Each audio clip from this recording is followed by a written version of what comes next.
jioni ya leo. Asante kwa kila mmoja unaowaondoa na kuwasafisha. Angalia zikitoa wazi yule anayewatesa. Mwenyezi Mungu leo kamwangamize katika jina la Yesu. Asante kwa ajili hata walioko njiani wanaokuja. Unawafunika kwa damu ya Yesu Kristo wa Nazareti. Baba, pokea sifa na utukufu. Asante kwa ajili ya neno la jioni ya leo. Asante kwa ajili ya yote unataka kuyatenda. Asante kwa sababu unapenda kuwainua. Wewe si muongo, unapenda kutenda. Ninalibariki jina lako. Amen. Bwana Yesu asifiwe. Amen. Haleluya. Amen. Ninawapenda watoto wa Mungu. Na Mungu nilipokuwa nikisema naye ananiambia waambie nawapenda nipo na nyinyi sijawaacha. Haleluya. Amenituma kwako. Amenituma na kwa mwingine. Haleluya. Nikueleze yale ambayo nataka uyasikie ukapate kupona, kwa sababu wewe ni mtoto wake, anakupenda sana. Haleluya. Je, unampenda Mungu? Yesu anarudi. Haleluya. Anarudi. Lakini hana watu. Watu wengi wako kwa shetani. Sasa wewe sijui uko wapi. Siri unaijua. Haleluya. Utafungua kitabu cha neno la Mungu kutoka katika kitabu cha nabii Yeremia, kitabu kile cha 25 mstari wa 5 mpaka ule wa 11. Amen. Neno la Mungu linasema hivi: akasema, rudini sasa kila mtu na iache njia yake mbaya, uacheni uovu wa matendo yenu, mkae katika nchi ambayo Bwana aliwapa ninyi na baba zenu tangu zamani za kale na hata milele, wala msifuate miungu ili kuwatumikia na kuwasujudia, wala msinikasirishe kwa kazi ya mikono yenu. Basi mimi sitawazuru ninyi kwa dhara lolote, lakini ninyi hamkunisikiliza, asema Bwana, ili mkanikasirisha kwa kazi ya mikono yenu na kujidhuru nafsi zenu. Basi Bwana wa majeshi asema hivi: kwa kuwa hamkuyasikiliza maneno yangu, angalieni nitapeleka watu wa kuzitoa jamaa zote za upande wa kaskazini, asema Bwana, nami nitatuma ujumbe kwa Nebukadneza mfalme wa Babeli, mtumishi wangu, nami nitaleta juu ya nchi hii na juu yao wakao ndani yake na juu ya mataifa haya yote yaliyopo pande zote, nami nitawaangamiza kabisa na kuwafanya kitu cha kushangaza na kitu cha kuzomewa na ukiwa wa daima. Tena nitawaondolea sauti ya kicheko na sauti ya furaha, sauti ya bwana harusi na sauti ya bibi harusi, sauti ya mawe ya kusagia na nuru ya mishumaa, na nchi hii yote pia itakuwa ukiwa na kiu cha kushangaza, nayo mataifa haya watamtumikia mfalme wa Babeli miaka 70. Bwana Yesu asifiwe. Haleluya. Bwana Yesu asifiwe. Haleluya. Jioni leo Mungu anataka watu wamrudie yeye. Lakini yako mambo ambayo nitakwenda kukufundisha. Yamkini yawezekana wewe unajiona uko na Mungu, kumbe tayari Mungu ameshakuacha. Wewe mwenyewe umeacha njia ya Mwenyezi Mungu. Haleluya. Sidhani kama kuna hata mmoja hapa anasema kumuomba shetani, lakini nitakwenda kufundisha. Shetani ameandaa mbinu ambazo ameligeuka kanisa. Sasa hivi asilimia kubwa halisemi kweli, watu wanatafuta pesa, wanawanyang'anya watu. Mungu amenituma kwenu niwaeleze. Wewe unayesikia utakwenda kupona. Unayekaza shingo ngumu, shauri yako, mateso yanakusubiri. Bwana Yesu asifiwe. Mungu anasema hivi: nilifuata miungu. Lakini hapa nikiuliza wewe umeifuata miungu, utasema mimi sijafuata miungu. Nitakufundisha namna gani. Bwana Yesu asifiwe. Tunajua kitabu cha neno la Mungu kimeandikwa na Mwenyezi Mungu. Lakini sasa shetani alibuni mbinu nyingi ambazo ni za kisayansi kwa ajili kuwapoteza wana wa Mungu kwa namna alivyokuwa anaichua. Lakini Yesu amenifundisha nikueleze wewe. Unayesikia utakupata kwenda kupona. Maana shetani amekamata sehemu kubwa sana. Bwana Yesu asifiwe. Yesu aliponionyesha kitabu cha uzima, akanionyesha na makao ya watoto wake kuja kukaa. Hakuna watu, lakini watu hapa wanaona wanakwenda mbinguni. Amenituma niwaeleze, unayesikia unakwenda kubadilika, na siku moja na wewe utakwenda mbinguni. Mbinguni ni mahali pazuri sana. Sasa hivi tunachosubiri ni habari ya unyakuo wa Bwana Yesu. Haleluya.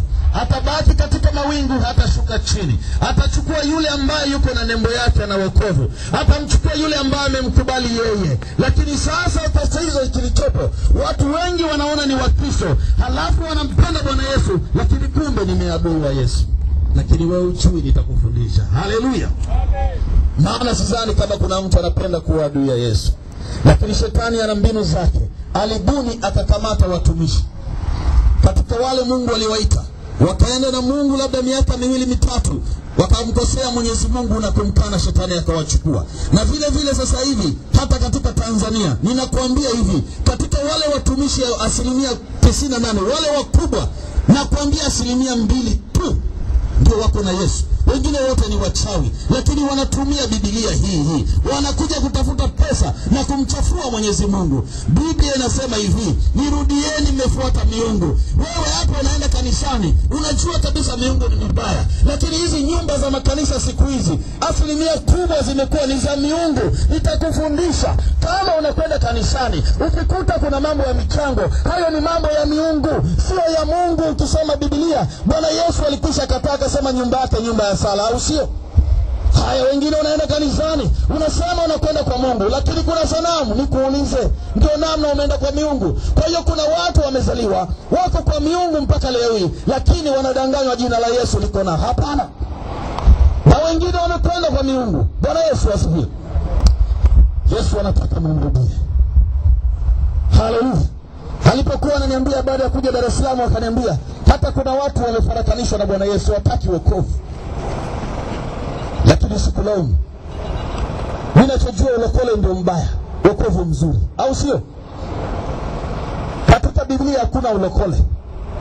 Yesu anajua wokovu. Yesu aleta wokovu. Sasa wewe unapokuwa Mkristo, halafu unasema mimi ni Mkristo, halafu wewe hujaokoka, wewe si mwana wa Mungu. Bwana Yesu asifiwe. Shetani ametengeneza naye mambo yake. Zaidi kuna DVD na kuna vitabu, viko vingi utavisoma pale, ambavyo kwa sababu muda utoshi vitakusaidia wewe. Bwana Yesu asifiwe. Mfungo mwana ujuani nani? Sasa hakuna mwenye uchumi kama Mwenyezi Mungu. Haleluya. Niko jambo moja nitakufundisha. Kuhusu picha ya Yesu. Yule sio Yesu. Bwana Yesu asifiwe. Sasa yule mtu alipotengeneza ile picha, alikuwa mfano mzuri kabisa wa kufundisha. Bwana Yesu asifiwe.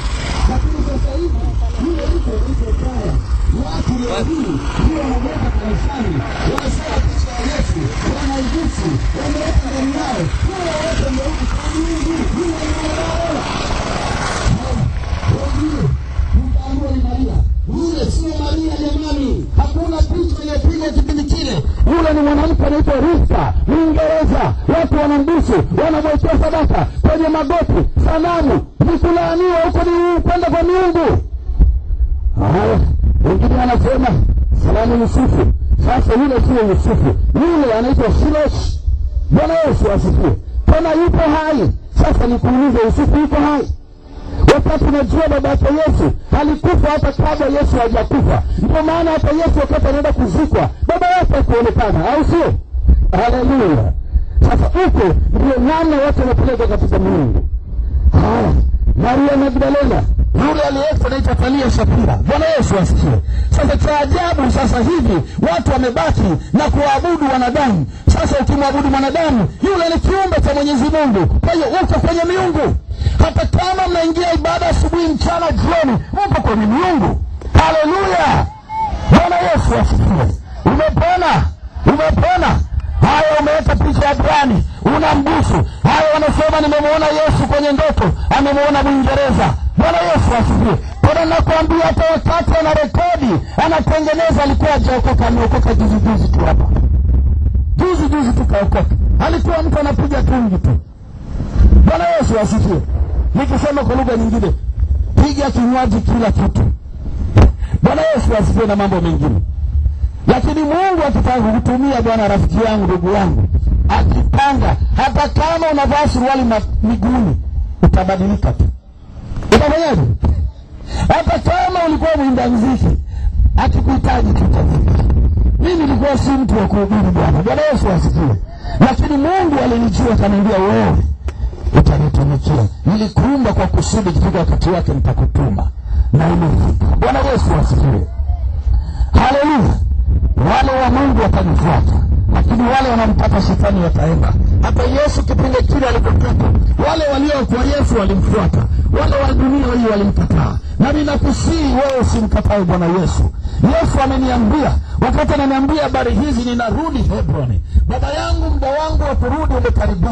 Ameniambia, tazama sina watu, listi kubwa imejaa ya shetani. Anatoa machozi kwa ajili ya watu wa dunia hii. Bwana Yesu huyo, hebu fikiria, anatoa machozi. Ananiambia Hebroni, nimewaita, baadhi yao wamenigeuka, watumishi wamenisaliti, wamekwenda kuwa wachawi. Sasa watu hawaelewi, walianza vizuri na mimi, wengine badala wakabadilika wakaingia kwa shetani. Kwa hiyo sasa hata wale wanaongoza wote, jinsi alivyomchungaji na kondoo wawe 1,000,000, wawe na mabranchi 500, wote wamekwenda kwa shetani. Unataka kuelewa? Bwana Yesu asifiwe. Niko jambo moja nitakutolea ushuhuda hapa, sawa sawa, kwa faida yako. Maana shetani ametawala dunia sana. Mtu akipata pesa sasa hivi ni kwa mchawi, mashi. Na wachawi watafilisika na kuambia. Haya, mtu akipata uchungaji, akitaka kuwa nabii, akitaka kuwa mchungaji, sijui mwinjilisti, mwimba nyimbo za injili, ni kwa bibi au kwa babu, hao watateketea katika jina la Yesu. Kila mtu aliyepewa kipawa chake atasimama nacho. Mwenyezi Mungu amekupangia wewe, ukizaliwa hapa umiliki, ufanikiwe, na siku moja urudi ukiwa na furaha. Lakini umekuwa mzee, ni shida tu. Hata basikeli unashindwa kununua. Alafu unasema najivunia Yesu. Yesu gani huyu asiyejibu? Nikwambie, wewe uliingia kwenye miungu. Biblia inasema hivi, sasa ukufuata sheria zangu, wewe ukafikiri unafuata Mungu, kumbe ni kwa miungu. Mabaya atakupata, umaskini utawapata. Ndio maana watu wanaitwa Wakristo, wanasema wako na Mungu, lakini wako kwa miungu. Mabalaa, mateso ya watu kuwapata. Ukiangalia ubatizo wa kikombe, haujatoka mbinguni. Lakini wewe Mkristo unaambiwa tumekubatiza kwa maji ya kikombe. Ni wa miungu. Wewe ni wa miungu. Maombi yako, sadaka zako zote, mifungo yako yote, unasema natoa fungu la 10, litanena, litazungumza. Wapi? Miungu inaongea, sanamu inaongea. Ndio chuma umekauka hapo. Unasikia? Hapo ndipo watu wamekamatiwa. Anakuja na kuambia, wewe mama umepata kosta pale, Bwana analitaka gari lako lile. Mwizi huyo. Unasikia? Na wanasababisha nchi inalaaniwa. Haya, wewe unasali kwa pasa, anauza kokeni, halafu anasema ameokoka. Ninawaambia wote mnaosali hapo, mpo kwa miungu. Yesu jamani hauzi kokeni. Unasikia watoto wa Mungu? Nataka unielewe. Bwana Yesu asifiwe. Kuna jambo moja nitakufundisha kwa wepesi, nitakupa ushuhuda. Bwana Yesu asifiwe. Nilipokwenda kuzimu, Bwana Yesu asifiwe, wakati Yesu ananiita mimi, nilikuwa sijui chochote hata kuhusu Biblia. Nilikuwa najua sala Baba yetu, Zaburi 23 nimeikalia, lakini haifai kazi. Kumbe nilikuwa nakaa kwa miungu. Lakini Mungu akanitoa huko kama wewe alivyokutoa huko, usikilize. Na shetani hapendi mtu aichwe kweli. Sasa watu wengine wamemchukia mpaka Bwana Yesu wanaona ni kero. Njoo Bwana Yesu mzuri, kuna kila kitu. Mimi sijawahi kujuta toka nimeokoka ile ya Yesu wa kweli. Lakini ile ya ulokole niliishiwa mpaka viatu vya kutoboka. Umesikia? Ukatae katika jina la Yesu. Huyu Yesu watu wengine wanamwita nabii Isa, ndio huyo. Nabii atakayokuja siku ya mwisho kuangalia watoto wake. Anawapenda wote, anawahitaji. Yeye ndiye njia ya uzima na kweli peke yake. Hakuna mtu atakayefika kwa Mwenyezi Mungu pasipo kupitia mlango wa Yesu. Sasa watu wengine makanisani wametema hakuna wokovu. Amjasikia? Ndio mmefarakanishwa na Bwana Yesu hivyo. Lakini wewe unampenda nani? Unaambiwa kuna kuokoka mpaka ufe. Muda wako ni sasa. Mungu huyu hangaiki na mifupa iliyooza. Uhai wako amekupa huko sasa. Je, unampenda Mungu ukiwa sasa? Huu ndio wakati wako. Bwana Yesu asifiwe. Nitawafundisha jambo moja, maana yake sasa hivi wameingia watumishi wengi wachawi. Na munaelewi. Na uchawi umekamata sana katika bara la Afrika, Ulaya, kila mahali. Bwana Yesu asifiwe. Lakini nataka niwaeleze. Mwenye akili na ufahamu ataelewa kwa mifano. Maana Yesu alikuwa anafundisha kwa mifano. Haleluya. Sisi tunaambiwa tunaenda katika roho, au sio? Maombi yetu ni katika. Haleluya. Sasa utakuta sanamu juu hapa, hamna Roho Mtakatifu tena hapa. Bwana Yesu asifiwe. Kuna jambo moja ambalo nataka kukueleza. Mtu ambaye alikuwa kuzimu, lakini nitakufundisha wewe, na amekula nyama za watu sana, ambaye shetani alimtumia ili kuupindua ulimwengu.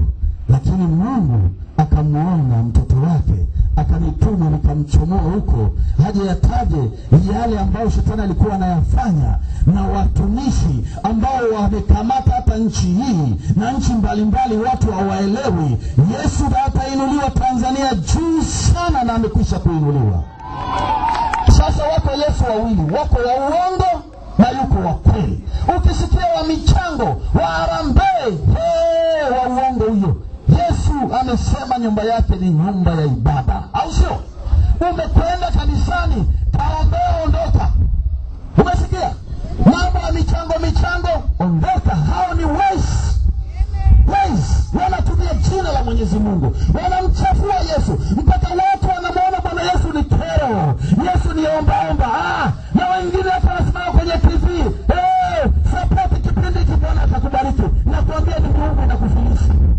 Kama Mungu amemtuma huyo mtumishi, atamfungulia njia mpaka ya kipindi cha TV, kipindi cha redio. Hapa kuna mkutano, umesikia hata mchango hapa. Huyo ndiye Mungu. Akikutuma mahali, amekupa neno, mambo yote yanakwenda sawa. Ndio hivyo inavyotakiwa. Sasa wengine wamejiita, wengine wanajifanya. Haleluya. Wengine wameenda kusomea, wanasubiri mshahara mwisho wa mwezi na kupigania mshahara. Yesu amenituma, nimeshaupindua ulimwengu kwa jinsi ninavyojua mimi mwenyewe. Hayo ni ya kwangu na Mwenyezi Mungu kwa kazi inayofanyika. Anarudi, utukufu wa kanisa la mwisho takuwa ni mkubwa kuliko wa kwanza. Ila sasa hivi kanisa limemgeuka Yesu. Ukisikia kanisa, usikimbilie, mchunguze mtumishi wewe. People wako kwa ajili ya pesa. Umesikia? Una pesa, utapewa kiti cha mbele, unakaa kule. Huyo sio Mwenyezi Mungu. Amenituma kwa watu wote, matabaka yote. Unacho, hauna, wewe ni mtoto wake. Sawa. Na mapenzi ya Mungu leo mnakwenda kunyanyuliwa sana. Mimi sijali, hata mawe ni viumbe vya Mungu, vinasikia injili. Sawa. Nimeitii. Unajua hata Yesu alipokwenda akitumwa wenye injili, baba yake ndio alikuwa anamtuma. Unafikiri Yesu alikuwa anamka tu anaenda Yerusalemu, anaenda wapi? Alikuwa anaambiwa nenda. Sio kwamba Mungu alikuwa juu, wengine watasikiliza, wengine watamkataa. Lakini wa dunia watamkataa, wa mbinguni watafanyaje? Sasa ndivyo ilivyo na mbinguni ilivyo.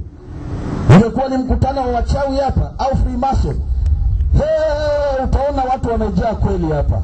Lakini Mungu wasaidie, hata hao hawaelewi, wametekwa. Bwana Yesu asifiwe. Kuna watu wanavaa mapete. Bwana Yesu asifiwe.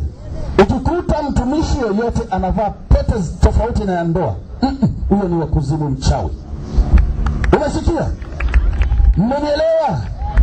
Sasa nitamleta hapa ambaye ataelezea ambao walivyokuwa na wavalisha huko kuzimu. Lakini huko wanaonekana ni manabii, watu wanaoheshimu, kumbe ni wachawi. Mtumishi wa Mungu anaenda katika roho, havai pete. Pete yake inakaa katika ulimwengu wa roho, haionekani, inaonekana ya ndoa tu, au sio? Sasa wa shetani lazima analivaa la uchungaji, la uaskofu, la utume, la unini, anapita nalo hivi. Umeelewa? Habari ndio hiyo. Hata kama ni mbunge, labda waziri, sijui tajiri gani, Ukishakuta hata hapa wanaosikiza wako kwenye mapete au kwenye magari hapa, hao jamani si watu wa kuheshimiwa, kwa sababu ni watu ambao wameiba vitu vya watu, wananyosha za watu, wengine wanakuwa masikini, wao wanatajirika kwa kuibia vitu vya watu. Nami natamka hamtafanikiwa katika jina la Yesu. Kuna watu hata wanagombea labda uongozi fulani, hapati. Kwa nini? Shetani ameshamvalisha lipete lake. Watu wafanyie hivi lipete unakuta linatisha, lina kichwa la ajabu. Alafu mnaheshimu watu kama hao? Hakuna kuheshimu wachawi. Mmesikia watoto wa Mungu? Ninajua hata hapa wako ambao wameenda kwa wachawi, lakini siku lao mwerejea, Mungu atakuinua, kwa sababu uliambiwa jisaidie na Mungu atakusaidia. Wewe jisaidie pumzi kama unaweza, basi jisaidie kama unaweza kuishi kesho. Mwenyezi Mungu amekupa mpaka nguvu ya kugeuza mkono hivi na kuamka asubuhi, au sio? Haleluya. Hebu Isaya aje mara moja. Naomba na maiki moja. Napenda mueleze hizo habari jinsi wanavyovalisha mapete. Halafu wakija na kuambia mnaanguka huko. Nyota zinachukuliwa, nyinyi mnakwenda. Mnabaki kuwa masikini. Sogea. Bwana Yesu asifiwe. Pokea nguvu katika jina la Yesu. Sogeza hii ndani. Huyu hapa alikuwa kuzimu. Alikuwa katika ufalme wa shetani namba 3. Namba ngapi? Namba 1 ni joka kuu, namba 2 Lucifer, alafu namba 3 ndio alikuwa huyu. Unajua shetani ili afanye kazi lazima amtumie mwanadamu, na Mungu ili afanye kazi hapa duniani lazima amtumie mtu ambaye ni mwanadamu. Sawa sawa? Lakini huyu ni mtoto mdogo sana. Mambo yake ilikuwa ni balaa. Hapa Dar es Salaam ana watumishi alishawavalisha mpaka mapete. Wengine wanaanza kumtafuta sasa hivi. Hawamshindwa. Wengine walitaka mpaka kumteka, wakija anawapita tu wanaungua sasa kitombo cha Yesu. Haleluya. Hebu elezea jinsi ulivyokuwa unavalisha ile mapete na kazi zao. Usiogope wewe kifaa cha Yesu sasa Bwana.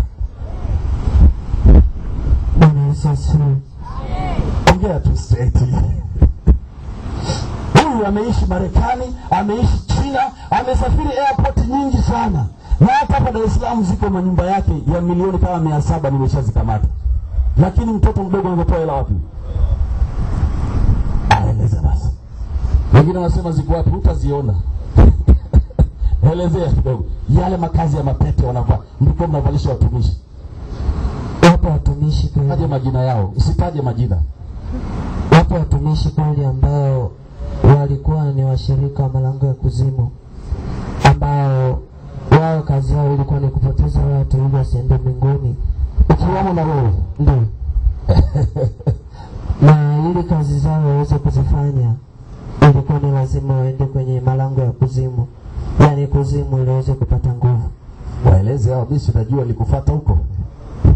Kwa nini mnavalisha pete? Ili waweze kupata nguvu zaidi za kufanya kazi ya shetani. Je, mtumishi wa Mungu anaruhusiwa kuvaa pete kimwili? Hapana. Pete yake inakuwaje? Pete yake inatakiwa pete ya ndoa tu. Ya kiroho haionekani. Bwana Yesu asifiwe. Haleluya. Alikuwa anaunganisha watu wa Freemason huyu hapa. Unasikia? Watu wakitaka urais nchi zote dunia nzima. Lakini ilitumwa na Yesu kumchukua. Haleluya. Aelezea kidogo siku ilipotolewa dakika 3, dakika 5 tu.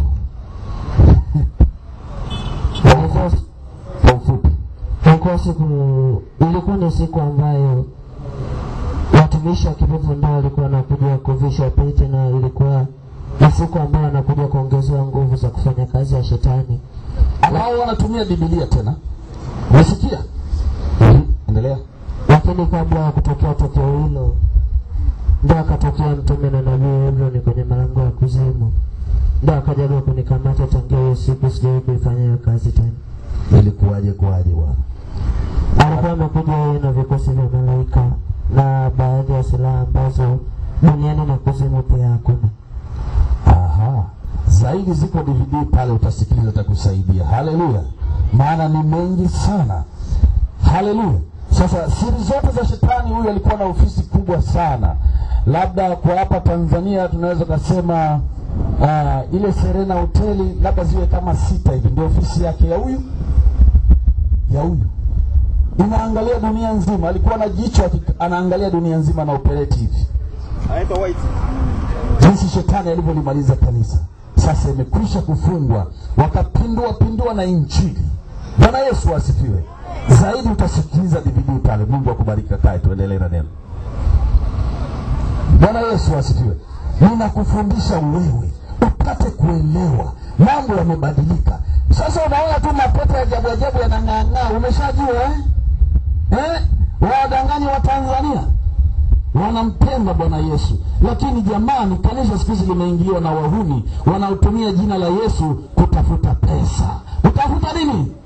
Basi apeni mtu, mimi bwana wewe njoo, sihitaji hata 100 yako, nataka maisha yako yabadilike. Basi una ugonjwa wa aina gani lolote utapona hapo hapo. Kama unafinita kushika hapo hapo na utaangalia kapime bure. Umesikia? Umesikia watoto wa Mungu? Sasa unakuwa Mkristo, wewe unateswa na shetani. Unateswa na shetani. Wewe kwa nini? Hata mimi niliteswa na shetani. Nikisema nimeokoka, tena kanisani huko, kumbe nalogwa, napinduliwa. Na wewe unapenda tena kupinduliwa. Bwana Yesu asifiwe. Msichoke. Haleluya. Yesu anarudi. Hata wengine walikwisha kukata tamaa, wakaona Mwenyezi Mungu hayupo tena. Na waambia yupo, ila wahuni baadhi yao wameingia kutumia jina la Yesu na wanajua wanachokifanya. Nitaendelea kuwaeleza. Utaingia kwenye website yangu, yapo mengi madividi na vitabu, utajua ukweli. Bwana Yesu asifiwe. Kanisani sasa hivi imekuwa ni sehemu ya biashara. Ni ajabu sana utakuta kanisa linasema kwa jina la Yesu, lakini lina benki. Mungu anasema nini? Mwenyezi Mungu usichaji mtu riba. Sasa Mungu gani awe ndani ya mtumishi? Benki haichaji riba. Wanaosali maeneo hayo wako kwa miungu. Wako kwa nani? Unasikia? Jambo la pili nitakufundisha. Bwana Yesu asifiwe. Makanisa mengi sana watu wanaona, hata mimi nilikuwa sijui, nilitetemeka sana Yesu aliponieleza habari hizo. Kaniambia hebu sina mahali pa kushuka, nijengee kanisa. Nilikuwa nachangaa. Nikiangalia kuna magorofa mengi, majumba ya maana kweli, na yanaitwa kwa jina lake. Alichoniambia, hebu siwezi kuingia. Kwa nini? Jengo hilo la mashtaka. Ukienda benki, kuna proposal ya kukopa benki. Sasa mimi Mungu ni masikini, na mimi Mungu nikaombe benki. Kama kanisa ni langu, nitafungua milango, watu watajenga. Umesikia? Lakini watu wanaenda wapi? Benki. Wanakopa. Halafu Bwana Yesu anakuja kutagulia mchungaji mahesabu ya kanisani. Leo wamepata kiasi gani? Si wanaandikwa pale. Halafu wanamkagua Bwana Yesu, wanasema hapa tunaona Yesu huyu ataweza kulipa huyu. Wapi wewe? Shtuka. Mambo yameharibika. Sawa. Kwa hiyo mtabaki kupiga kelele, mtabaki kumuita Mwenyezi Mungu, lakini hamtamuona Mwenyezi Mungu kwa sababu hayupo mahali kama hapo. Ndio maana watu mnateseka. Makanisa ni mengi sana kila mahali, ni machache sana yanayosema ukweli. Na yale anasema ukweli, huyo mtumishi waga anazimwa kabisa asisikike. Hapa azimwi mtu. Bwana Yesu asifiwe. Hazimwi mtu hapa. Yesu ataendelea kunyanyuliwa juu zaidi. Jambo lingine, kila mtu mwenye madeni kanisani asilipe. Yesu yeye sio kampuni za kusanya madeni. Umesikia? Unabebeshwa mizigo. Mrejeni Bwana Yesu. Maana kuna watu wamekasirika kabisa hata na habari ya kwenda kanisani. Mimi nakwambia ni bora ukae nyumbani ukishajua ukweli. Mwenyezi Mungu anakujua wewe. Maana hata siku unaenda kaburini ya mwendaji wawili unaenda peke yako. Umesikia? Bwana Yesu asifiwe. Majina mengi hapa hajaandikwa katika kitabu cha uzima. Watu wanaona kutoka mwaka 1949 mpaka 2000 mpaka leo 15. Nakwambia kama ni watu wanaombeaga jamani, ni wafalme, marais, wale viongozi wanajulikana wa nchi, au sio? Lakini hakuna hata mmoja aliyekufa jina lake liko mbinguni. Sasa sembusa wewe, nani anakuambia? Tengeneza maisha yako Bwana. Mungu angalii cheo cha mtu, angalii nini. Bwana Yesu asifiwe. Ni utakatifu peke 12 nilipelekwa mbinguni. Nilishangaa sana. Bwana Yesu alikuwa ananionyesha baadhi ya vitu. Akananionyesha majina ya watumishi walioko mbinguni wa Tanzania. Hayo mengine ni siri yangu, bado sijaruhusiwa kusema. Na kuambia nilikuta jina la Moses Kulola peke yake, nilichanganyikiwa na kutetemeka. Mengine yote hakuna. Sasa tunakwenda wapi? Kama kiongozi anayekuongoza jina lake haliko mbinguni, ina maana na wewe hauendi jinsi alipokuwa ni na wewe ulivyo. Wanawabatiza watu kwa majina ya watu. Haifai. Wewe unakosa, umedanganywa. Hivi nikuulize, wewe unabatizwa kwa jina la Pastor Hebron, tayari uko kwa miungu. Unasikia? Haya, wewe unabatizwa kwenye kisima. Kwenye Biblia kuna ubatizo wa kisima. Kwa nini wanapindisha neno la Mungu? Soma kitabu cha Ufunuo 22:18 mpaka 19. Ule wake aongezaye maneno au kupunguza kitabu hiki tayari hataenda mbinguni. Sasa wewe, shetani ameweka mitego ile siku ya mwisho. Ninakwambia Mungu ni wa haki. Kama ni majaji, hakuna jaji wa haki kama Mwenyezi Mungu. Umesikia? Shetani anamnyanyulia bango. Angalia amebatizwa na nini na wewe umesemaje? Njia yako ni pale, nenda pale. Sasa hukumu inakuja. Ni wakati wako wa kurejea. Uamke, ushtuke. Sawa sawa. Kama ni mtu anakubatiza kwa jina lake, huyo amechanganyikiwa kabisa. Hivi ni kuambia unataka kubatizwa jina la mchungaji au la Bwana Yesu? Haya, wakakudanganya. Wakaweka kwa jina la Baba, la Mwana, Roho Mtakatifu, na la mchungaji labda hapo ni kwa. Wewe umekuwa ni wa ule mchungaji, si wa Bwana Yesu. Atakutumikisha. Ukipata pesa zote utapeleka kwake, familia yako inateseka, mbinguni uendi. Umesikia? Lakini watu sasa ilifichika. Mungu alinyanyua watumishi wakasema kweli. Wakinyanyuka, wakipata hela, hao. Hapa sasa ni moto. Hakuna kugeuka, ni ukweli moja kwa moja. Mmesikia watoto wa Mungu? Unajua vitamali watu wakaona kama Yesu hana nguvu. Waganga wa kienyeji wana nguvu. Kupita barabarani Dar es Salaam, vibao vya uchawi tu Uganda. Hivi inafanya nini? Natamka vitomoke katika jina la Yesu, hata upepo vichomoe. Huku ni kumuinua shetani, Mungu kuwekwa chini. Au sio? Lakini sasa umeelewa. Haleluya. Bwana Yesu asifiwe. Mnaelewa watoto wa Mungu? Yesu anawapenda. Hajanituma kuwahukumu, amenituma niwaeleze mamrejee. Anawakumbusha njoo. Anajua mapito uliyopitia. Anajua ulivyonyanyasika. Wengine mpaka wamelaanika kanisani. Umetoa mpaka sasa, yani mpaka nguo unashindwa kununua. Hivi unajiuliza ni Mungu gani huyu unamtolea mpaka mambo yanaharibika? Shtuka. Bwana Yesu asifiwe. Nasikia watoto wa Mungu. Yesu yeye sio mnyang'anyi. Lakini hapa duniani utamuona Yesu kama Yesu. Anakaa ndani ya mtumishi. Wako Yesu wa aina mbili. Yuko wa uongo na wa kweli. Sasa neno ukikuta limechanganywa ukweli na uongo, hapo Mungu achanganyikane na miungu. Umesikia? Naambiwa Mungu akubariki, lakini kuna abudu sanamu tayari, kuna miungu. Mungu yeye ni nuru. Wewe umeenda kwenye giza. Kwa hiyo sasa hilo giza utakaa uone nuru, mtoto wa Mungu. Utaambiwa hivi, umebatizwa katika kisima, maji tele. Sawa, ni maji tele, lakini yanatembea. Kazi ya kisima hicho ni kazi ya mwanadamu. Mungu anataka ubatizwe katika mto ambao yeye mwenyewe ameutengeneza na maana yake. Aingia agano na wewe. Haya, shetani anamnyanyulia kibao 22:18 Ufunuo. Waliobongeza walipunguza. Yakatengeneza mwenyewe, amekutegea yeye, anakumaliza. Msikie watoto wa Mungu. Lakini sasa ni wakati wa kushtuka. Mweleze watoto wengi. Watu wengi wamekufa. Siku moja miaka miwili nilikuwa naangalia katika siku nzima ya Tanzania. Yaani nilikuta sijui watu 17 tu ndio wameenda mbinguni. Achana na watoto wadogo. Kwa siku hii. Sasa angalia hapa Dar es Salaam wanakufa wangapi? Angalia Arusha wanakufa wangapi? Angalia Mwanza kule ndio kuna watu wengi mpaka vijijini. Kule Moshi wanazika sana, si ndio? Halafu unaambiwa watu 17. Ina maana hata kuna mkoa mwingine labda hujapata hata mtu mmoja. Achana na watoto wadogo. Watoto wadogo hawana shida. Hao ni malaika wa Mungu. Umesikia? Shetani akawahi. Tukiwa watoto wadogo tukaambiwa tunabatizwa. Unaelewa maana ya kubatizwa? Soma dictionary ya Kiswahili. Maana ya kubatizwa ni kushushwa chini, kuzamishwa. Sasa kumwagiwa maji hapo, umezamishwa. Ni degree gani wamesoma? Shetani aliwapofusha watu. Sasa ni kushtuka. Haya, Yesu alipobatizwa alikuwa na msimamizi mwanamke mwanaume hapa.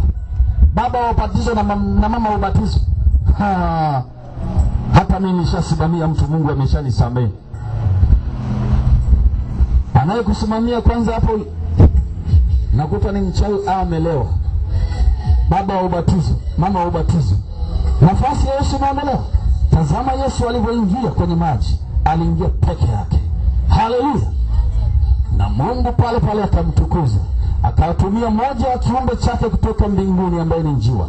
Maana unapenda nikwambie, mbinguni kuna wanyama wazuri sana. Kama ni hifadhi zimejaa kule. Umesikia? Hivi unafikiri kama yeye ameumba dunia, ameumba sayari ngapi? Je, nyumbani kwake patakuwaje huyu mwenye mali? Bwana niliwaambia hivi, washroom. Maana watu wanafikiri mbinguni hakuna kula. Hapa hakuna vyakula kama vya huko bwana. Sawa sawa. Hapa ni kopi tu, wala ioni ndani. Kuna kula, na kama wanakula lazima wanaenda kuoga, au sio? Niliwaambia jana mfano wa washroom, choo na bafu. Ile ikulu ya Marekani ikiuzwa thamani yake, wala hiyo pesa hizi kujenga. Sasa ni wewe unaandaliwa, wewe hapo utakaa wapi? Nabii Isa na wasubiri watu ambaye ni Yesu wa Nazareti. Njia ya mbinguni usifikiri ni lami, usifikiri ni barabara inatengenezwa hivi. Ni injili ya kweli unayoipokea ndio umekamata njia. Tunaenda katika roho. Bwana Yesu asifiwe. Lakini usiogope, usiogope na kutia moyo. Yesu alipobatizwa, Mungu akaamua kutumia moja kiumbe chake kutoka mbinguni. Nini? Njiwa, si ndio? Yule njiwa aliposhuka pale ya kurudi mbinguni. Watu sasa hivi wameona yule njiwa namuita Roho Mtakatifu. Nawaambia Roho Mtakatifu sio njiwa, halipumba hali mahindi kama njiwa. Ni wakati wa kuelewa. Umesikia? Watu wamebaki na njiwa, sio Roho Mtakatifu. Hapa inachorwa njiwa. Ni somo la siku nyingine nitakufundisha. Haleluya. Habari ya Roho Mtakatifu. Tunajua Mungu Baba Mwana wana umoja, sio? Kama umemwona Yesu, ukiwa na Mungu na yeye ana vidole vitano, ukiwa yuko Roho Mtakatifu na yeye ambaye hajaonekana hapa, ataonekana siku ya mwisho, ambaye yeye ndio ameachia kazi ya kuishuhudia kweli ya Mungu na injili ya kweli, akiwepo ndani ya mtumishi kuhakikisha aseme kweli. Sasa iweje kama yuko Roho Mtakatifu, yuko pia Roho mchafu? Hajekuwepo Roho Mtakatifu, asingesubutu watu wabatizwe kwa maji ya kikombe, maji ya kisiba, kwa jina la mchungaji, hao kabatizwe baharini. Wewe uelewe, huyo Roho Mtakatifu yuko wapi kushuhudia kweli? Alafu anakuambia ubatizo ni imani yako. Huyo mtoto mdogo ana imani gani? Roho Mtakatifu yuko wapi? Wakumwambia mwanamke wewe toka, wewe mwanaume toka, usimsimamie huyu, bado hajakuwa mkubwa, akishaokoka atakiri mwenyewe. Watu wamepelekwa kwa miungu. Kitabu cha shetani kimejaa watu, kimejaa furu. Lazima sasa hivi kiwateme watu. Amen. Bwana Yesu asifiwe. Amen. Umesikia? Sasa hivi ukisema kweli unachukiwa, ukisema uongo, haya walaki njooni hapa, sitaki kitu kama hicho. Yesu anyanyuliwe peke yake juu. Amen. Pesa yako wewe, una pesa wewe, Mungu anayo pesa. Umesikia? Haya unaambia unataka choo, kimbia kwa nabii, weka sadaka miguuni, anakanyagia, ndio amekanyagia maisha yako. Sadaka siku zote inapokelewa kwenye mkono, kwenye kikapu inafanyaje? Bariki. Sasa wewe ukapeleka sadaka zako kwenye miungu. Hata Yesu alikanyaga sadaka hivi. Anakuambia nakanyaga matatizo yako. Hivi migundo inaambiaga muende kwa neema ya Bwana au ni mkono? Upate kuelewa sasa jinsi wanyang'anyi walivyozidi. Haikutosha hiyo. Yaani viko vitu ambavyo vinakufanya upeleke kwa Mungu. Bwana Yesu asifiwe. Haya, sadaka umeshatoa mara moja, siku na kitabu cha sadaka. Aha. Unasikia kitabu cha mama mchungaji. Wewe unamtolea mchungaji wewe. Unamtolea pasta wewe, unamtolea Bwana Yesu. Na mama mchungaji anakuja, haleluya.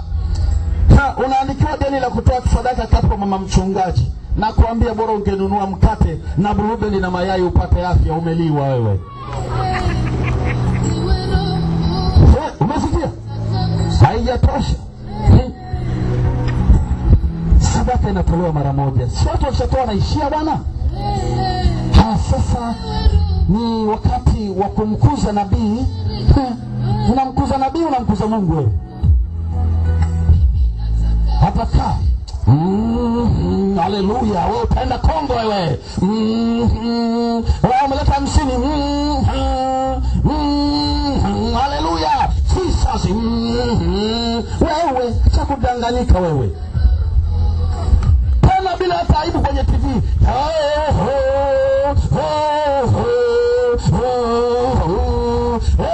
Wale wanakuja sasa kumkuza na mtumishi. Sijui ni mchungaji au mwalimu wewe.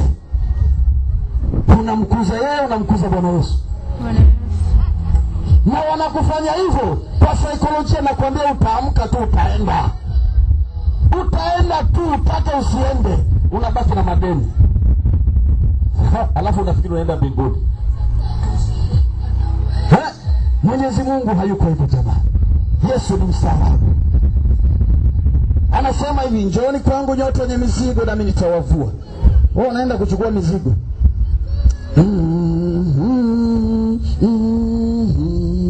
Sio nguvu za Mungu hizo.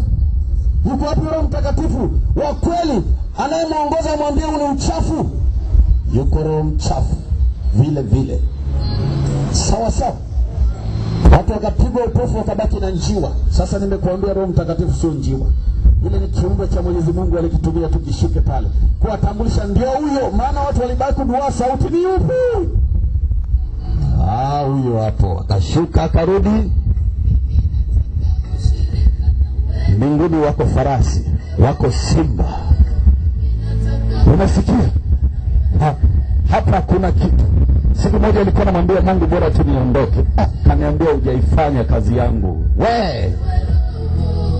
Akanikatalia hata kwenda tena. Nikakaa karibu miezi 6. Amenikatia. Maana ukipeleka utaki kurudi. Ambe baba nisaidie. Wewe ukiona mali pazuri unataka kurudi kwenye shida tena. Sasa hapa duniani unakaa ujui hata kuunga utapata wapi kesho. Si ndio? Lakini Yesu ni tumaini. Yesu ni nini? Hata nilipoanza kazi ya Mungu watu walinicheka. Ndugu zangu walinidharau, wengine kama nimechanganyikiwa. Na mke wangu naye akaacha kazi. Nikasema Mungu sasa, mimi nifikiri labda huyu mke wangu labda atanigaia hata 5,500 10,000. Bwana Yesu asifiwe. Lakini Mungu kweli ni tumaini. Hakuna kuishiwa, hakuna kuomba. Sasa wewe kama baba yako wa kiroho, yeye mwenyewe anakukopa wewe, anakuomba wewe, hana baraka ya kukusaidia, na maana wewe ndio una baraka. Umesikia? Wewe umekuja hapa sio unataka baraka kutoka kwa nabii. Sasa wewe unakuja mimi naanza kuambia leta mama 50,000 wewe Mungu atatenda jambo. Unajua hiyo fix zimejaa. Wanapona manjonje na majini, akiruka akikuangalia. Unasema ameona maisha yangu nyumbani kwangu. Kwani mganga anaje nyumbani kwako? Wale watu wa zamani walikuwa kunajua kuna watu wanaitwa pamabula, si ndio? Wana mazingaungwe. Wataiba shule ya msingi sasa hivi. Hapo tena yako kwa mapasa baadhi yao siku hizi. Nakwambia mama nakutoa jiwe hapa. Wewe hivi jiwe likikaa hapo wewe mwanamke utatembea? Nakutoa sindano huko. Umeelewa sasa? Shika sana ulicho nacho. Sema kweli. Mahali panasema ukweli, sema. Kama mtumishi anasema uongo, sema. Usibaki kutisha ukaambiwa hivi, huyu amesema mtumishi wa Mungu atapigwa. Uovu peupe. Sawa. Watu wakisema tu mtumishi wa Mungu, anajua hapa nikiuza madawa ya kulevya, serikali itaniona mimi mtumishi wa Mungu. Nitawakamata, nikishapambana utakamatwa sana. Bwana Yesu asifiwe. Tukatae sasa hivi Mungu kuchezewa. Sio kwa kupigana, sema kweli. Vita vyetu ni katika roho. Bwana Yesu asifiwe. Ndio maana mnateseka. Watu wakisikia habari ya Yesu wanamtafuta sana. Yesu tunakuhitaji. Yesu tunakuhitaji. Kila saa, kila wakati, lakini uko kwa miungu. Kwa miungu kuna balaa, kuna nuksi, kuna mikosi. Nitayaweza yote katika yeye anitiaye nguvu. Miungu inatia nguvu. Lakini wewe utaambiwa kama ni miungu. Chunguza madhabahu nao sali. Sadaka yako utoapo kushoto na kulia sijue. Unapewa na risiti, imekuwa shuga hiyo, petroli. Miungu. Ulifikiri unaenda kwenye nuru, umeenda kwenye nini? Sasa giza likutoke. Bwana Yesu asifiwe. Haleluya. Ninakwenda kuombea maisha yabadilike, watoto wa Mungu. Mimi yalibadilika. Wengi yamebadilika. Kwa nini ya kwako yasibadilike? Sasa hivi wachawi ndio wanatembea na magari. Wanaomtegemea Mungu yani ni kwa neema tu. Ni amri. Uwe na duka. Kuna wamama mnaenda kuwa na maduka. Mlishakata tamaa hapa. Wewe usifikiri kwamba itakuwaje. Usifikiri itakuwaje. Bwana yeye atafungua njia. Atafanyaje? Wako watu wengine watashangaa tu. Chukua hili duka langu mimi ninaondoka. Ukiuza vitu, ukipata hela wewe unaendelea kidogo kidogo ujiendeleze. Hujatoka wewe. Njia za Mungu unazijua. Ile tatizo watoto wa Mungu wanapenda hela. Isiwe kama Yuda lakini. Unatakiwa pesa wewe isikutawale. Isifanyaje? Uone pesa kama takataka. Lakini sio ukose pesa. Usiwe na yale mafundisho ya kilokole. Unasema chukua vyote niachie Yesu. Wewe sitaki chukua vyote. Sitaki pesa, sitaki utajiri, niachie Yesu. Ndio maana walokole wengi wanafilisika. Shetani anashika kinywa chao. Alisema hivi, chukua vyote niachie Yesu. Yesu ni kila kitu Bwana. Akikaa ndani yako mambo yananyoka. Sasa akikaa Yesu ule wa mashaka wa magrini, unajua magrini? Fix. Hata itwa fix. Utamjuaje kwa matendo yake? Yesu kipindi kile walimpinga. Wewe unafikiri Masadukayo na Mafarisayo nani? Kabla ya Yesu kusema mitume, walimu, wachungaji ndio hata sasa wamejaa kugombania sadaka, kupigania sadaka. Ndio kazi Yesu ametuma wapi?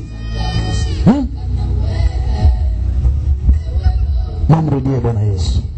Yesu anawapenda. Msikate tamaa. Kuna watu wamegombana na Bwana Yesu. Mimi sitaki.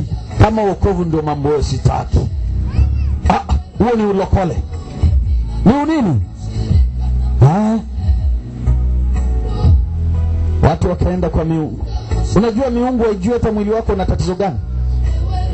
Ndio maana anakuambia vua shati huko mgongoni nikuombee wewe, nikushike huko. Anatafuta nini? Kwa yenesi. Sio kama Mwenyezi Mungu hayajui. Anje yasikia. Mambo ya ajabu. Unaenda kuona tumishi anasema wa Mungu. Unamkuta secretary. Unapewa kiwango cha kutoa hela. Hauna katafute. Tapewa risiti alafu unaingia. Mmeibiwa nyie. Nenda kwa waganga wa kienyeji. Rudini kwa Mwenyezi Mungu. Umesikia? Na utanyang'anywa kila kitu. Nyota zimeibiwa, maisha yako kwenye makanisa ya namna hiyo. Lakini usiogope. Bwana Yesu asifiwe. Baba ninakushukuru. Wewe ni Mungu, hakuna kama wewe. msiogope. Haleluya. Uliyekuwa unalia machozi yatakauka. Habari ya mgonjwa nitakugusa tu, sawa sawa. Hapo ndivyo ilivyo, kwa sababu muda uruhusu hapa. Ningeenda hata mmoja. Leo tukiwa kanisani kwangu, si mnaonaga kuna DVD pale, simama uende bure. Yesu huduma yake jamani haiko kama hospitali. Leta nikupe. Wewe unaweza kununua nguvu ya Mungu? Nguvu ya wachawi inanunua kwa masharti. Nikiisha nguvu unarudishwa uchanjwe tena. Bwana Yesu asifiwe. Jamani, mumshike sana Yesu, usirudi nyuma, tusonge mbele. Yuko wa uongo. Usidanganywe ukasikia mtu anashika Biblia jamani. Hizi Biblia watu wanadanganyia watu. Waumini wengi wana mateso, wana madeni mpaka ya fungu la 10. Mchungaji anataka kujua unalipwa shilingi ngapi. Unaambiwa kila mwezi ulipe kiasi chako. Haujatoa unaandikiwa kuna sheet mwezi fulani hujalipwa. Na wewe Mkristo bila aibu unasema nina deni la Bwana nadaiwa. Alafu kiongozi labda ni wazoni au wa kituo wa ile nani yako anakufuata. Wewe unadaiwa zaka na Mwenyezi Mungu ya mwezi fulani. Yeye ni Yesu. Yeye ni Yesu. Ni zake. Usilipe tena. Ingekuwa kweli unatoa kwa Mwenyezi Mungu, mimi nakwambia ungeweza kuzitoa. Kwa nini mpaka unaishia sana urudi ukope zaka? Bwana Yesu asifiwe. Mshike sana Bwana Yesu. Mshike sana Bwana Yesu. Ambao umekata tamaa usikubali tena. Ninawaambia asilimia kubwa sasa hivi watumishi jamani wamebadilika. Ni pesa tu. Mimi nilipoitwa na Yesu mwanzoni nilikuwa napenda kukaa nao, wengine walikuwa marafiki zangu. Lakini Yesu akaniacha kwanza, maana angeniambia ningeona kwamba Yesu ananiambia nini. Ushauri nilikuwa nafundishwa. Hebron ya Arusha kanisani kwako watoto wanakuja sasa kule. Tafuta wa mama 60 wa nguvu. Sasa wa nguvu mimi nikajua waombaji. Kumbe wenye hizi. Wenye nini? Halafu waambie kila mwezi wanakupa laki hii. Yaani tofauti na sadaka, au wanaitwa partner wa nabii. Wewe watu wamefungwa, hakuna partner, hiyo kitu ni uwizi. Ni ujangili. Na haiko kwenye Biblia. Partner wote, watu wote ni partner wa Yesu. Angalia una miaka, angalia una shamba, hauna jumba, unalala chini, hata chokora analala kwenye mashimo, ni partner wa Yesu jamani. Umesikia? Sasa mjaona hapo? Mmeliwa. Anatumia nini? Mzizi. Nini? Mzizi. Naanguka chini. Naona Mungu. Hivi ni nyama gani? Sinyoka. Akitema nini? Sasa nyoka shetani. Ndani anaifanya ujue ndani ananyoka. Pia na wapulizia. Na wale wenye nguvu za Mungu waangukaji siku zote. Lakini wale hajataka vizuri. Angesikia mapepo yanalia. Kuri. Wanakutupia pepo wewe mwenyewe, unalia wewe mwenyewe, unasema Mungu ameshaondoka. Yuko na kapete kake hapa. Jamani, hata hizi mic zina shida. Mungu mic yake itumie na mtu mwingine. Anatoka nayo kuzimu. Akizungumza hivi tu wajinga. Yaani unaona watu wanatoa hela zote. Hamruhusu mtu. Hebu shika mic yangu. Haleluya. Haruhusiwi ya kuzimu ashiki mtu. Umeelewa? Ache. Mmetesa watoto wenu kijua kwamba mnamfanyia Mwenyezi Mungu. Muogope, muishi maisha mazuri, maisha matakatifu. Yeye anaweza. Mbinguni kinachompeleka si nabii Hebron. Ni Yesu aliyepokea na kuishi katika kanuni za Mwenyezi Mungu peke yake. Sawa sawa. Nilipokuwa huko baada marehemu Moses kuondoka, maana ndiye alikuwa baba yangu wa kiroho, Nilichukiwa sana na watumishi mimi, lakini sikuelewa kumbe kwa ajili ya kusema kweli. Yesu akanipeleka, nenda kamaone yule ndo baba yako. Nilipokwenda ananiambia, ndio wewe. Naitwa nani? Sura ndio huyu. Yule mzee waga nasikilizaga huko ndani. Wewe ndiye. Niambia njoo bana. Tukafanya yale ya kwetu. Sasa alipoondoka, nilikuwa bado mchanga. Maana huu ni mwaka wa 4 toka nianze kazi ya Mungu. Sasa sijasoma chuo chochote. Haleluya. Ni mwaka kama wa 4. Hata hujatimia bado, wa 3. Bwana Yesu asifiwe. Nilipigwa sana. Sio mawe. Kulogwa kwa kila namna. Tengenezewa kesi za kila namna, lakini nilimuona Yesu hakuna hata moja. Nilishafuatwa mpaka nyumbani kwangu na majambazi. Wanahitaji kumuua, hepo niache kuhubiri ukweli. Lakini Mungu ananiambia, angalia wale hawataweza kitu. Walikuja wanatubu na wamekuwa kondoo wa Yesu, wanasonga mbele. Maana wanadanganywa. Sawa. Nawe nakutia moyo. Kama mimi Mungu ananilinda, kwa nini nawe nakuombea sikulinde? Tusonge nini? Na mimi nakuombea siku zote. Haleluya. Na baada ya mkutano liko jambo litafanyika hapa Dar es Salaam tena. Sitawaacha yatima, mwenye akili elewe. Bwana Yesu asifiwe. Siwezi kuacha mchume tena. Au unapenda, wangapi wanapenda tubaki na nabii yetu ni hapa? Kumbe hamtaki. Basi mwenye akili elewe. Ndio mwisho wa kuteso wewe hapa. Sijaja kubibu, nimekuja kufanya mambo. Sawa. Tutaendelea kuonana hapa. Lakini nitawatangazia. Sawa. Msonge mbele. Ndio inue. Sina kunyanyua hivi. Kimaombi. Mzee utasahau ziki. Haya. Sio kama uje kwangu nikupe hela na kuombea ukapate nyingi. Sawa. Miaka iliyoibiwa itarejea. Yako mengi, acha nikuombee. Usikate tamaa.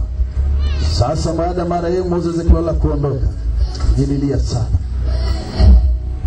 Nilifikiri shauri nani, nikipiga simu baba, napokea mke wake na napokea mtoto wake na ambua 1 2 3. Nikabaki na Roho Mtakatifu tu sasa. Najua baba wa kiroho akiondoka, mimi nakwambia baba wa kiroho ni bora kuliko wa kimwili. Umesikia? Lakini ukimpata baba wa kiroho mnyama, anakuua kabisa. Umesikia? Maisha yako wewe yakiwa mabaya, baba wa kiroho anahusika. Yuko wapi? Umelogo? Yuko wapi wewe? Sio mchungaji. Sasa baba umepata wakambo. Lakini baba wa kiroho wa kambo, mimi nakwambia ni bora baba wa kambo wa kimwili, maana na huruma. Wa kiroho nyang'anya nyota, anakaa nazo, anakushika akili. Mshahara wako ukitoa wote ni kwake. Una ng'ombe maziwa unapeleka zote kwake, nyumbani kwako wanakunywa chai ya rangi. Haifai hiyo. Masikia? Mungu atanyanyua watumishi wa kweli, na wale walikuwa wamefungwa watasema ukweli. Sawa? Mimi walishindwa, nishalogwa mpaka niwe bubu. Yaani wakienda ndo tiririri. Sasa na nyie taka muinuke. Nitawaombea popote nilipo. Utasema tu nabii hebu niniombee. Mimi nakwambia kwenye ulimwengu wa roho nitaambiwa na Mungu. Yuko Roho Mtakatifu, yuko jicho la Mungu linene kuangalia. Usiogope tena. Sawa. Uliyekwazika kwa kusukanisa, ukapigwa ukajirulika, wewe samehe. Sahau yale, twende wapi? Mbele. Sawa. Usihuzunike tena. Kama nilivyokusha kwambia, viko vitabu pale, tasoma vitakusaidia sana. Shetani hana bahati. Kama ulikuwa unafikiri kwamba ukifa utaenda akupati tena, kitabu chake kipungue, kisha Yesu apate wengi, shetani abaki akikondoa jicho. Usitaki uone hata sura ya shetani, achana naye. Achana naye. Unaweza ukawa kichaa, lakini Mwenyezi Mungu utukufu wake tu na neema yake itende kazi. Moses Kulola aliloniambia, na yeye nimemkuta mahali panaitwa Paradiso, inaitwa Rest House, amepumzika huko. Nataka kung'ang'ania na hapo, haki kurudi, sijapelekwa tena. Hata tu nipige injili na niongezea machungu. Bwana Yesu asifiwe. Maana ana mwili mwingine tena, sio sura ile. Tutabadilishwa mwili, tutabadilishwa nini? Wala sikumjua. Mimi ndiye Moses. Anikumbuka. Anang'aa. Amevaa taji, sijui ni badili gani likubwa. Anatembea nyuma yake, anashindikizwa kama rais. Hafanyi tena hivi. Hafanyi tena hivi. Nyumba nayo niliyoonyeshwa ya kwake, ya ambayo ataenda wakati ule wa mwisho. Wewe, Yesu akaniambia, baba yako ameshinda, na wewe kamalize kazi. Na wewe unasubiri nini? Nyumba niliyoonyeshwa hapa duniani hamna ya Moses. Hakuna. Hakuna. Hakuna. Hata kama nimewambia washroom, tuseme ile ikulu kubwa dunia nzima ikuti. Acheni Bwana. Anamtukuza Mungu. Sio yule tena. Kaniambia hego, waeleze watu wa watakatifu. Maana wengine wameona mimi nilianzisha kazi, kwa hiyo mimi nimeenda mbinguni na wataenda mbinguni. Ni mtakatifu peke yake. Nenda imalizie. Kaniambia unao neema, ulipaona hapa. Mimi sikupaona, lakini nilimsikiliza Mungu. Nenda mwanangu. Akaachwa hapo, nikaondoka na Yesu. Ndio akaanza kuonyesha nyumba yake, anaonyesha ya kwangu. Bado nyingine inajengwa inamalizwa. Sawa sawa. Na wewe hapa kwa hapo jitahidi na Bwana Yesu. Unapofunga, unaomba, unasoma neno, unamshangilia, bati inagongewa tan tan tan. Bwana Yesu asifiwe. Na unapozidi kumwangalia Bwana Yesu, na kuambia utakuwa karibu na Mungu kama vile unapokaa karibu na ikulu pale getini. Sasa wengine watakaa South Africa, lakini wameenda mbinguni. Acha. Na kule kuna malipo. Hayo ni wakati mwingine nitakwambia. Mungu yupo jamani. Usikate tamaa. Sawa sawa. Mioyoni ipone. Okokeni. Sawa sawa. Injili imeharibika. Bwana Yesu asifiwe. Kweli umeondoka. Uongo. Umefika mahali hata nchi inalaaniwa kwa sababu watu wanatumia jina la Mungu, wanaisingizia nchi mabaya, wanaiombea mabaya, mpaka viongozi hata wa nchi msiwalaumu jamani. Sawa sawa. Hawa wanapewa kazi na shetani ya kuharibu nchi. Sasa nchi ili haribike, si viongozi? Ajifanya ile libaya, ajifanya ile libaya, ole wake atakaye loga Tanzania. Hawawezi. Bwana Yesu asifiwe. Imefika mahali hivi nikuulize, Yesu alikuwa anafufuaga hewa, anasema dondoka anguka, au anamfufua mwili?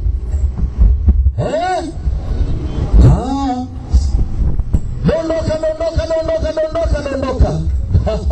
Mwenye akili na afahamu, huu ni uchawi.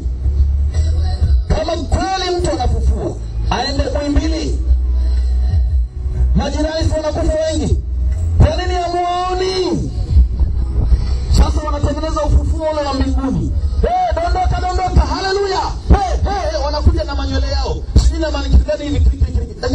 Najua hizi suti na pezi na wamaliza. Wewe sikiliza, mimi nimevaa jinsi inatosha. Sikiliza kitu nakupa hapa. Siangalie suti. Suti ndio zimewafinya watu, ndio zimewafilisi watu. Au sio? Hao kiangalia na vieti. Achana na hiyo kitu. Tukufu wa Mungu umerejea. Kweli tu. Sasa watu wanasali mahali watu wanadondosha watu. Soma kwenye Biblia, kuna ufufuo wa namna hiyo. Umetoka wapi? Alafu unaambiwa kwa jina la Yesu, Yesu atanichoma moto. Imebadilishwa mapepo hayo. Sawa sawa. Inabadilishwa sura, wanawaiba wale watu, wanawaloga wenyewe, wanawaficha, wanaweka stock, mwaka fulani tutawaleta, wanafanya mataira, wanasahau. Ni ndugu yake jamani, alipotea siku nyingi hatujajua wapi. Hao wamefanya hiyo mambo. Umesikia? Mwenye ufahamu, mimi nakwambia, hapo ni haogopaji kitu wewe. Umesikia? Ukweli nakwambia. Aliyenituma akisema uondoke sasa hivi, nakwambia ucheuke. Umesikia? Usidanganyikwe. Mungu anaye nguvu, Mungu anaye uwezo, anaye mamlaka. Bwana Yesu asifiwe. Sasa wanasema Mungu akiwa katikati yangu nani atakuwa? Kwa nini wachao wanakuloga? Mungu yuko. Nilijenga mpaka makanisa mimi. Ikafika mahali tumechanga pesa, toa pesa mpaka madirisha yamezidi. Roho Mtakatifu akaanza kuniambia no, na kuambia pastor alinipiga jicho. Wewe kwa nini unawaambia wenzako bado? Sasa imeshatosha. Ya nini tena? Ukisema kweli unachukiwa. Usiogope watoto wa Mungu. Sawa sawa. Mrudie Bwana Yesu. Yupo Yesu jamani. Unatakiwa ukipiga magoti tu, Bwana Yesu, ninaomba riziki unipe. Ulali njaa. Watu wajua watakula nini. Wamefungwa. Mungu anakwenda kufungua maisha yako yote. Na kila siku unapokuja unaendelea kutiwa nguvu kuinuliwa tena juu. Sawa sawa. Kiuchumi, kiroho. Kwa Mungu nimewaambia baba yetu ni tajiri. Sawa sawa. Mimi nimeona yani kwa macho yangu mimi nimepita katika majaribu ambayo nimeshinda. Yani nimemwona Mungu. Nawe nataka umuone Mungu. Hii pesa hii naletewa milioni 300. Usihubiri vipindi vya injili kuambia watu wasitoe sadaka. Sio sadaka hizo jamani, sadaka toeni. Lakini za michango, za kuambiwa harambee, unatengenezewa na nadhiri, alafu pasta anajua usitoe kabisa. Walikuja tena wanasema haleluya. Hao nimemwachia Mwenyezi Mungu. Umesikia? Muangalie Mungu, mtegemee yeye. Haja kuacha mimi nimeona. Tatizo ulikwenda kwa Mungu. Na ukienda mahali kuna mafundisho tofauti, mapigo lazima yakupate. Balaza na kufuata. Mkono wa Mungu haupo. Unajua katika madhabahu unayosali ndio maisha yako yapo. Umeelewa? Kazi yako inatoka pale. Baraka zako zinatoka. Sasa umekuaje hapo? Kama Mungu hayupo ni kichapo. Hautapigwa kwa fimbo hivi. Kuhangaika watoto waelewani, mambo hayaendi. Mnasema unajua vitu vingine si wachawi, vingine ni Mungu anapiga. Wewe unapeleka sadaka zako kwa miungu. Miungu inakemea. Inakula inafilisi. Lakini usiogope. Bwana Yesu asifiwe. Naomba simameni. Ni wakati sasa wa maombezi na kumpa Bwana Yesu maisha. Sogeni huku karibu. Shida yote na kusumbua na yako mateso nayaona, kwa sababu ya muda utoshi. Sitauliza moja, lakini yatakutoka. Una kazi, haupati mtoto, hakuna amani. Haya kuja, umerushwa, umenyang'anywa.